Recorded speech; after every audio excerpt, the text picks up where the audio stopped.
Hello, my friends. It is awesome to finally do the trade night video because it feels finally imminent. It was hard for me to look ahead with the schedule that I keep and all that good stuff, and now Nationals is starting to feel real for this year. So I just wanted to do a video to explain trade night, kind of, and this is for especially for the young ones that are coming with parents. Like, who is this dude, and why are we going to this hotel, and blah blah blah blah blah. Just explain trade night, kind of what it is, what you can expect, and kind of what I expect and what I hope for from trade night. So trade night is at the Hilton Rosemont. It is directly across the street from Nationals.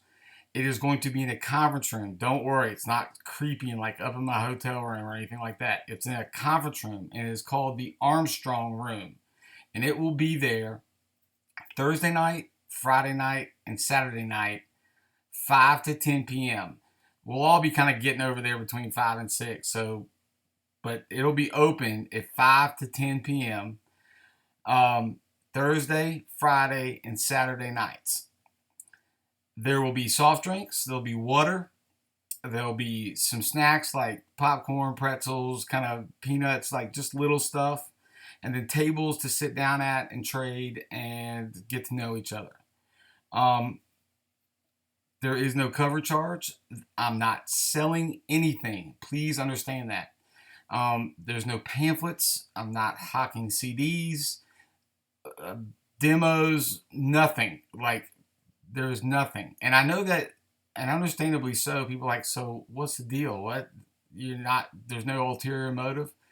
There isn't. And here's why, what it is I started this Instagram account 2 years ago. I've been collecting for 30 years. And I started it when I was recovering from the 15th of 15 surgeries that I had to have. And I was stuck in my house and I just started taking pictures of my collection. It was like, well, I guess about 50 people think it's kind of cool, probably Kentucky fans. And it just exploded into something.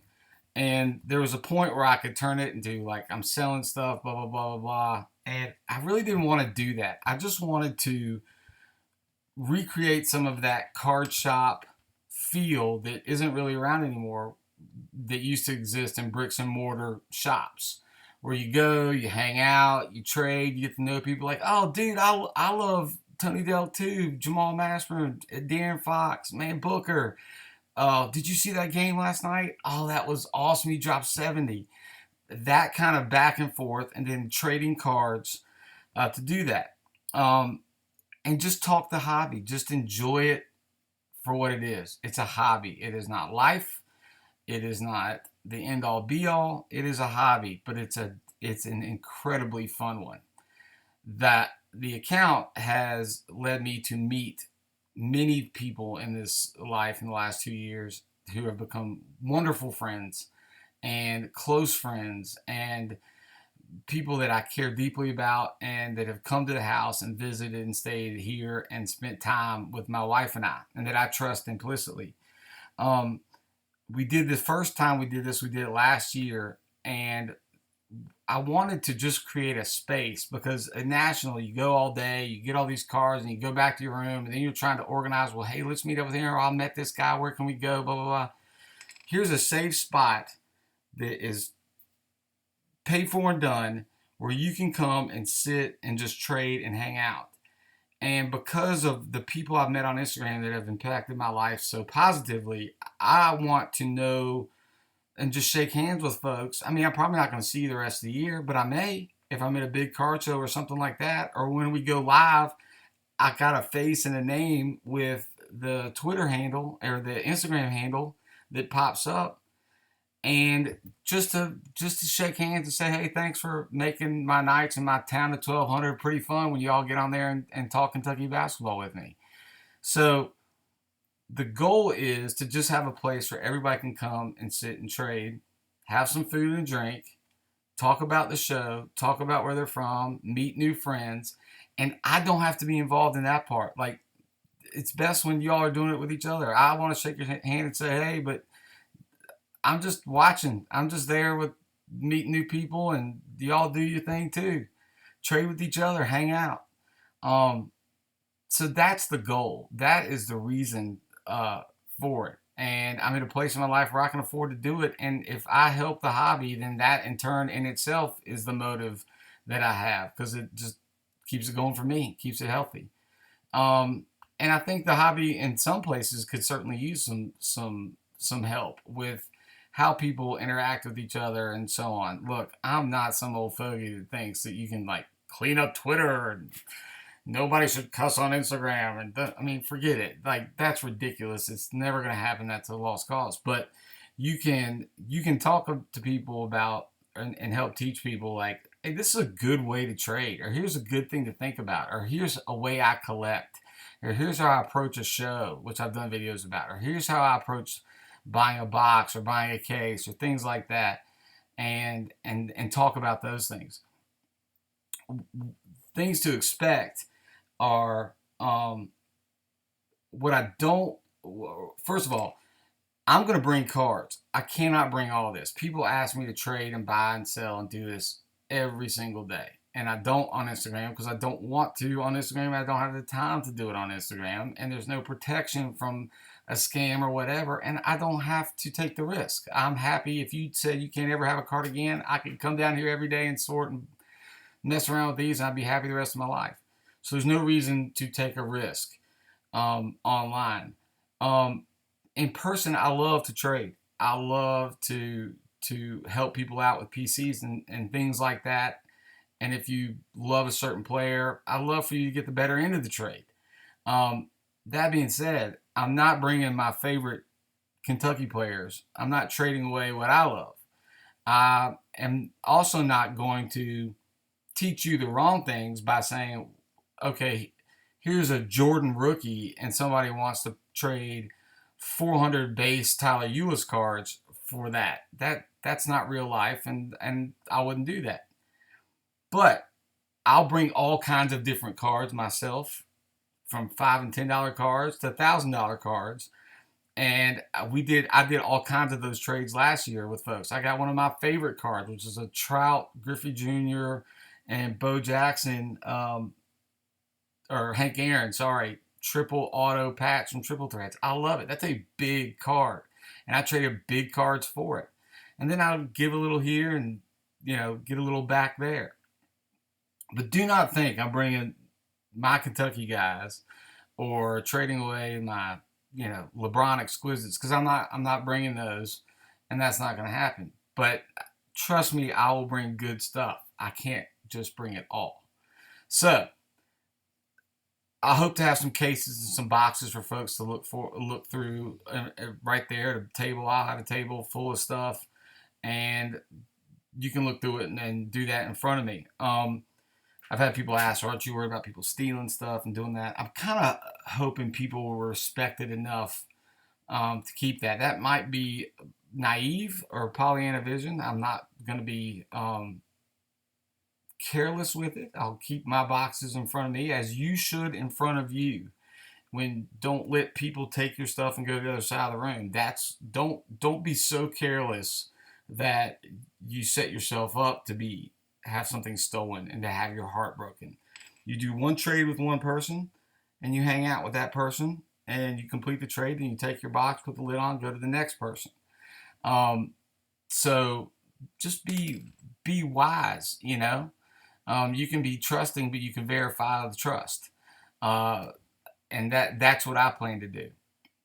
I think that the two main things I don't want there. I mean, you don't want drama, right? You can't plan it all, but I pay for the room, and if there's drama going on, we'll ask people to leave. It didn't get close to that last time, and I don't think it will this time.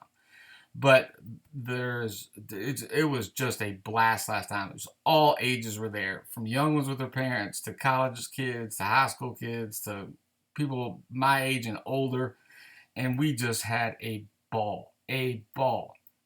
But the two things I don't want really are, this might sound like a really old word. It might sound like churches, but coveting something, jealousy, where it's natural where you're going to want a card of somebody else. That's why you trade. But to the point where it draws out anger, or changes the mood to the point where you have lost your joy. I don't want to see that. You don't. There's no reason for that, because you can never have all the great cards. So if you see other great cards and one that you may want, but you can't afford it and you don't have the stuff to trade for it, well, you know what? That doesn't mean you stomp and leave the room like a child. It means you've got a goal. And this stuff, when I was 12, was my goal. And some of it you can't get fast. There's no way to point, click, and achieve right then. But you can say, that's awesome. Now, how did you get that? And what got you to the point where you could build up your collection to get that? Here's where I am. Where should I start? You ask questions. You ask smart questions. You approach it in a way that diffuses jealousy and that coveting someone else has, and getting upset about it, to the point where you say, all right, what's the path to that? Because taking that path is so much more fun. It is so much more fun than going home mad every time. And when you get there, it's an awesome feeling. And that's what I did with a 1953 top set that I completed at Nationals 2 years ago. And I started that set when I was 11 years old. 11. Now, that is fun to get to the end of that set and to do it right. So when you see the stuff that you greatly desire but just can't trade for and just can't afford, start asking the questions that open up the trees and the bushes, and all of a sudden, boom, you see the path. The goal's way out there in the distance, but I'm going to walk that. I'm going to get there. That is a ball.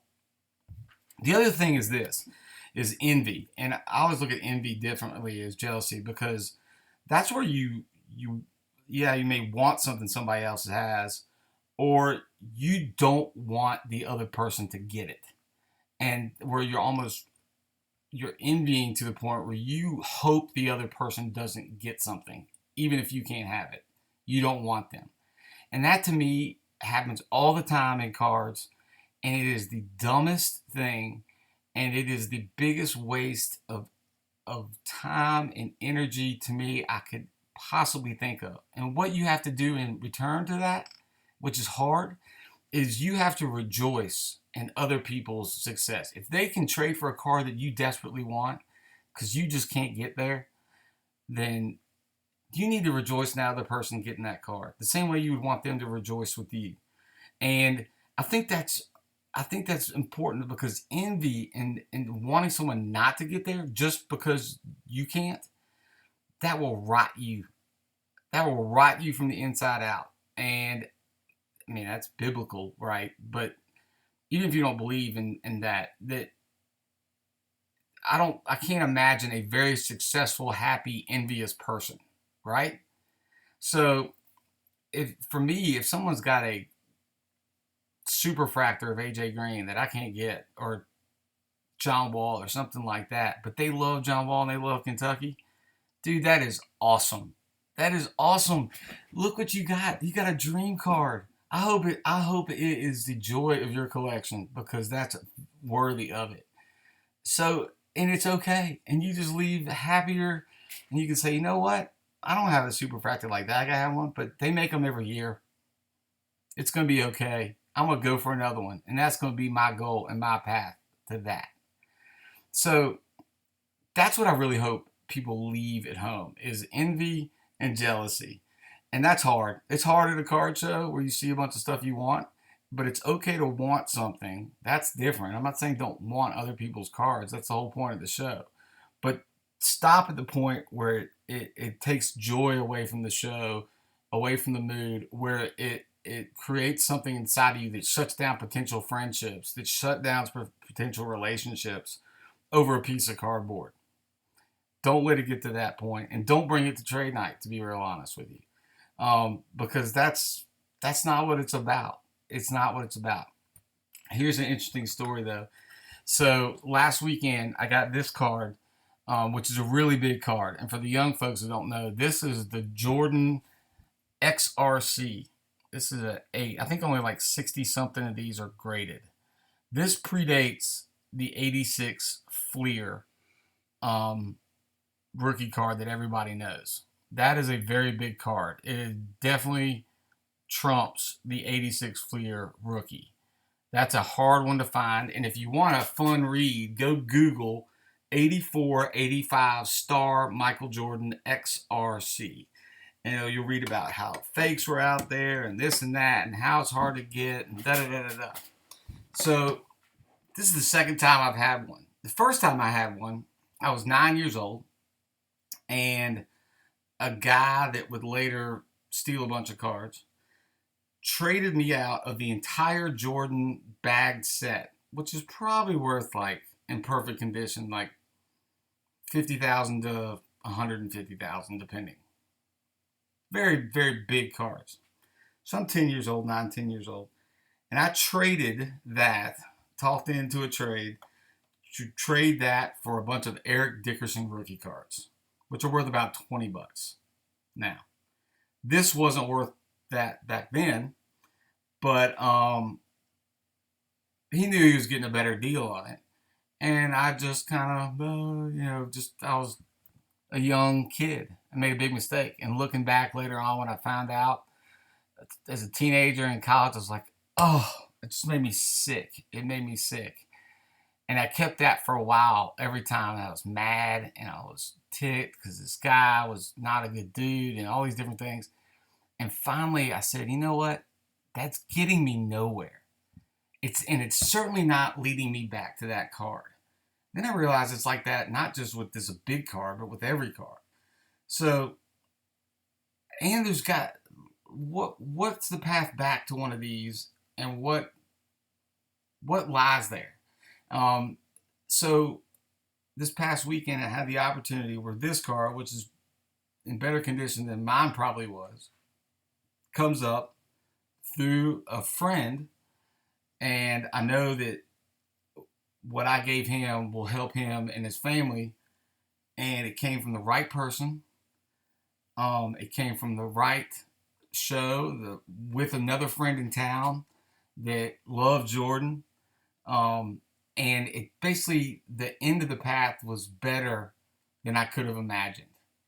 And I couldn't go back and get my old one, but I found an awesome, better new one eventually. Yeah, it took a long time, but I'm so glad it happened the way it did. And I'm glad I didn't just hold on to just bitterness and jealousy and anger and envy to the point where I probably, if I wasn't the way I was, probably wouldn't have met the guy that I was able to get this from.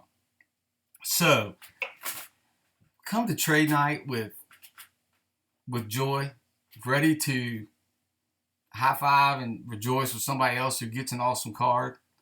Even if it's not a card you want, if you see a guy make an awesome trade, do it. Be generous. I've never heard anybody complain about being too generous. And just live it up, talk to each other. Saturday night is the Panini VIP party, so I won't even be there the whole night. The last night I'm going to go to that Panini thing. So don't let other people steal from other people. If you don't let somebody try and take something out of a box, like I said, I don't think it'll happen. But have each other's back. Give generously. Try a trade night like this if you haven't seen other ones like this, or if your experience hasn't been like that. And I think you'll really dig it. I think you'll enjoy it in a different way, because this is something I'd like to do every year. It's something that I think that we all will benefit from. And I'm not just talking me to you who are attending, but y'all to each other. I've seen great friendships sprout from this from last year. So, Hilton Rosemont, 5 to 10 p.m., Thursday, Friday, Saturday night. The Armstrong Room. Check it out. Google it. Bring a friend. This is for the followers here and on the Instagram account. It's not self-serving. I'm not asking for a shout out to come join. There's no list at the door. I don't want you to You don't have to do anything. This is not for new followers. I'm not trying to get new followers saying, hey, shout me out and then you can come. No, no, no, no. These are the people that we talk already. We hang out already. So come enjoy it. Leave the other stuff outside. You'll get enough of it in the show, running around, seeing all the ups and downs that we're going around the show. And just be chill. Trade night and chill. Right? Better Netflix anyway. So, you guys have a great night. Enjoy. And remember, nobody could make a bigger mistake, unless it's like a main rookie, than trading a Michael Jordan XRC from his rookie year for Eric Dickerson rookie cards. That's a pretty big one. So all those people that want to call that say, oh, you're the GOAT, you're all this. Buddy, I make mistakes. My opinions are wrong sometimes. I swing and miss all the time. I just don't carry it with me. So carry your cards in, leave the other stuff out, and come enjoy. I'll see y'all in Chicago. Good night.